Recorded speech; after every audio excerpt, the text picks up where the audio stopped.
اچھا اب دیکھیے، نبی علیہ الصلوۃ والسلام کے معراج کا واقعہ قرآن مجید میں ہے، لیکن جب ہم سائنس پڑھتے تھے اس زمانے میں اس کے اوپر لوگ بہت زیادہ آبجیکشن کرتے تھے، خاص طور پر جو سائنس پڑھے ہوئے تھے، تو ان کے سامنے پھر بات کرنا ہمیں مشکل نظر آتا تھا۔ کہتے تھے کیسے جو ہے نا وہ تھوڑی دیر کے اندر وہ آسمان پہ بھی چلے گئے اور واپس بھی آ گئے اور ٹائم بھی لیپس نہیں ہوا، پانی وضو کا چل رہا تھا، گرم تھا بستر۔ تو ہم اس بات کو سائنٹیفکلی ایکسپلین نہیں کر پاتے تھے، لیکن جب ہم نے خود سائنس کے اندر تھیوری آف ریلیٹیوٹی پڑھی تو اب آ کے بات سمجھ میں آئی۔ آئنسٹائن کی یہ تھیوری ہے۔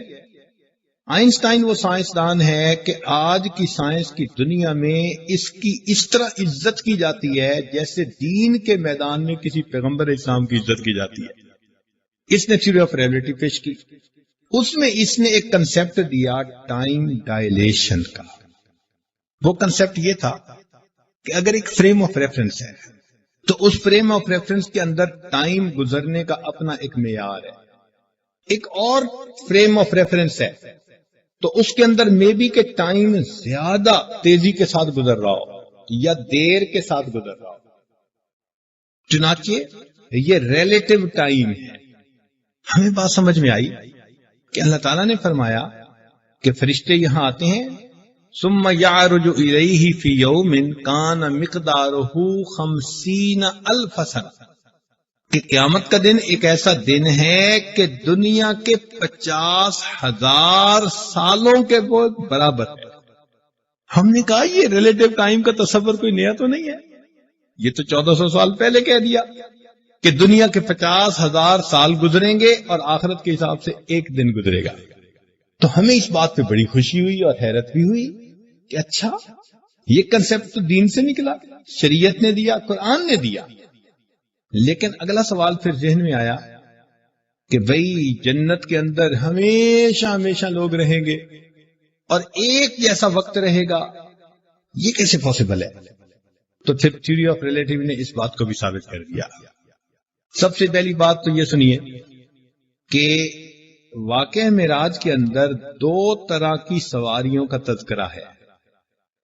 ایک فرمایا سبحان الذی اسری بعبدہ لیلا من المسجد الحرام الی المسجد الاقصی، پاک ہے وہ ذات جو اپنے بندے کو لے گئی مسجد حرام سے لے کے مسجد اقصی تک۔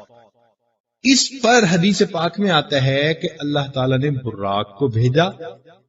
یہ براق کا لفظ برق سے ہے، اور برق کہتے ہیں بجلی کو، یعنی بجلی کی گویا تیز رفتاری سے چلنے والی یہ سواری تھی۔ یہ ہاریزنٹل جو سفر تھا دنیا کا، یہ براق کے ذریعے کیا گیا۔ نبی علیہ السلام فرماتے ہیں وہاں پر میں نے انبیاء کی امامت کروائی، اور پھر میرے لیے ایک دوسری سواری کو لایا گیا جس کا نام رف رف تھا۔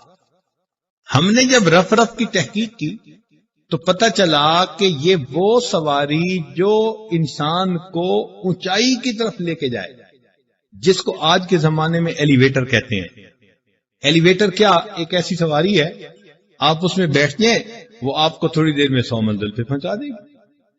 تو شریعت نے براق کا لفظ ہاریزنٹل کے لیے استعمال کیا، اور جہاں ورٹیکل جانا تھا، سفر کرنا تھا آسمان کی طرف، فرمایا کہ اس کے لیے رف رف سواری کو بھیجا گیا۔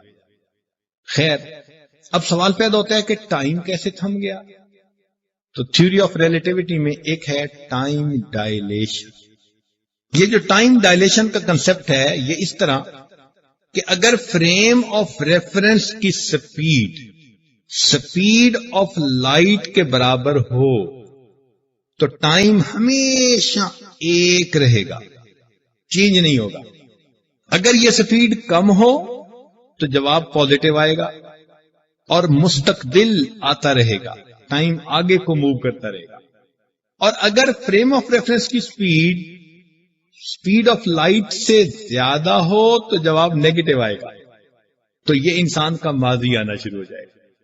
گویا معلوم یوں ہوتا ہے کہ قیامت کے دن اللہ تعالیٰ نے جب بندوں کو ان کے نامہ اعمال دکھانے ہوں گے تو میں بھی کہ فریم آف ریفرنس کی سپیڈ ذرا تیز کر کے دکھا دیں، ری پلے کر کے کہ بندے دیکھو تم نے اپنی زندگی ایسے گزاری۔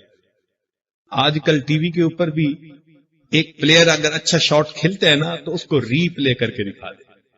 تو اللہ تعالیٰ کے ہاں بھی ری پلے کرنے کا ایک نظام ہے۔ ہر بندے کو ہم اس کی زندگی دکھائیں گے اور وہ نہ نہیں کر سکے گا، انکار نہیں کر سکے گا کہ میں نے یہ کام نہیں کیا، اس کو ماننا پڑے گا۔ پھر فرمایا کہ جنت میں ایک جیسا وقت رہے گا، تو ہو سکتا ہے کہ سپیڈ آف لائٹ کے برابر فریم آف ریفرنس کی سپیڈ ہو، جس کی وجہ سے ہمیشہ حال رہے گا، وہاں پر ٹائم آگے بڑھے گا۔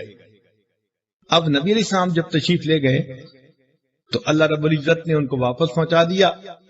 اب ہو سکتا ہے کہ آگے کا سفر ایک ایسے فریم آف ریفرنس میں ہو کہ یہاں پر بھی ٹائم گزرا ہی نہیں اور وہ وہاں سے سفر کر کے ہی واپس آ گئے۔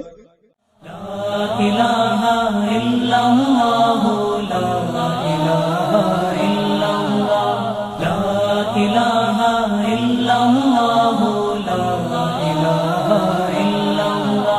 لا الہ الا اللہ، لا الہ الا اللہ، لا الہ الا اللہ۔